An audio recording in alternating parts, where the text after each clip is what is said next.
इतना काफी है या और लगाऊं? 2 मिनट रुको। हेलो।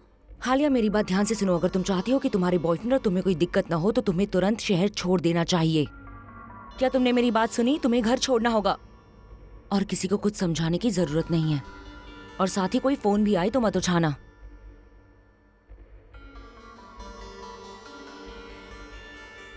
क्या तुम्हें कोई बुरी खबर मिली है?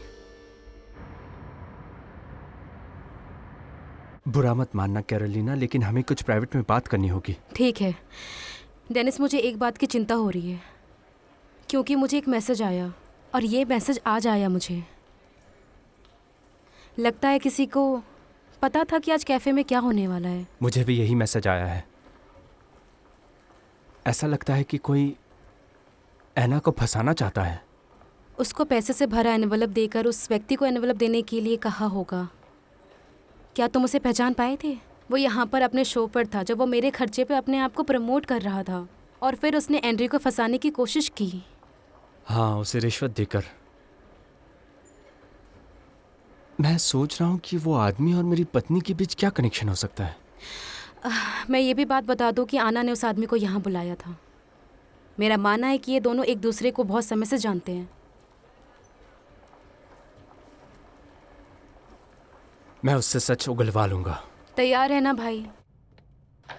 मैं चाहता हूँ कि तुम मुझे सब सच बताओ। क्या उस आदमी ने तुमसे चोरी करवाई? कौन सा आदमी? तुम्हारा उस आदमी के साथ कनेक्शन क्या है और तुमने कंपनी के पैसों को हाथ क्यों लगाया? बताओ। डेनिस, पता है वो विक्टर है जो हालिया का बॉयफ्रेंड है और वो चैनल की मेकअप आर्टिस्ट है। तो वो बहुत बुरे समय से गुजर रही है और मुझे इस बारे में तुम्हें नहीं बताना चाहिए था। किसी को नहीं बताना था। हम लोगों को बहुत चिंता है कि हालिया एक ड्रग एडिक्ट बन गई है। कहना क्या चाहती हो तुम? वो भारी मात्रा में ड्रग्स लेती है। मैंने सुना है वो ड्रग्स के हेवी डोजेस ले रही है। हमने विक्टर और मैंने हर कोशिश की कि वो ड्रग्स छोड़ दे, लेकिन हमारे एफर्ट्स वेस्ट हो गए हैं क्योंकि उसने ड्रग्स लेना फिर से शुरू कर दिया। वो फिर से छोड़ने की कोशिश कर रही है लेकिन मुझे नहीं लगता वो छोड़ पाएगी। उसे प्रोफेशनल ट्रीटमेंट की सख्त जरूरत है और इस इलाज की कीमत बहुत बड़ी है। उसके लिए बहुत पैसा चाहिए। विक्टर ने अपने अपार्टमेंट में रखा हुआ सब कुछ बेच डाला और वो कर्ज में डूब गया है। मैंने उसे अपनी सारी सेविंग्स दे दी लेकिन वो पैसे भी कम पड़ गए हैं।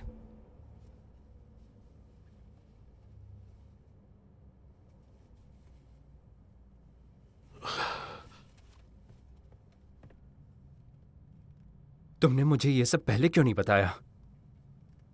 हालिया ने मुझसे कहा था कि किसी को कुछ मत बताना। अब मुझे एहसास हो रहा है कि तुम्हें मुझे सब कुछ बता देना चाहिए था। ये मेरी गलती है, मैं जानती हूँ। सिर्फ एक गलती? तुम्हें लगता है सिर्फ एक गलती है? क्या तुम मुझे माफ नहीं कर सकते डार्लिंग? प्लीज मुझे माफ खड़ी हो कर जाओ। दो। मुझे फिर भी तुम्हारे आखिरी प्रमोशनल इवेंट का बजट देखना होगा। लेकिन फिर सबको इस बारे में पता चल जाएगा। तुम घर जाओ। मैं नहीं जा सकती, मुझे अभी भी बहुत सारे काम करने हैं। ये कोई रिक्वेस्ट नहीं है। मैं तुम्हें काम से सस्पेंड कर रहा हूं जब तक मुझे सच्चाई का पता नहीं लग जाता। जेनिस, तुम क्या जानना चाहते हो? अगर तुम्हारे मन में कोई सवाल है तो मैं तुम्हें उनका जवाब दे सकती हूँ। मैं तुम्हें बता सकती हूँ कि वो पैसे मैंने कैसे निकाले और मुझे पैसे कहाँ से मिले। मैं खुद पता लगा लूंगा।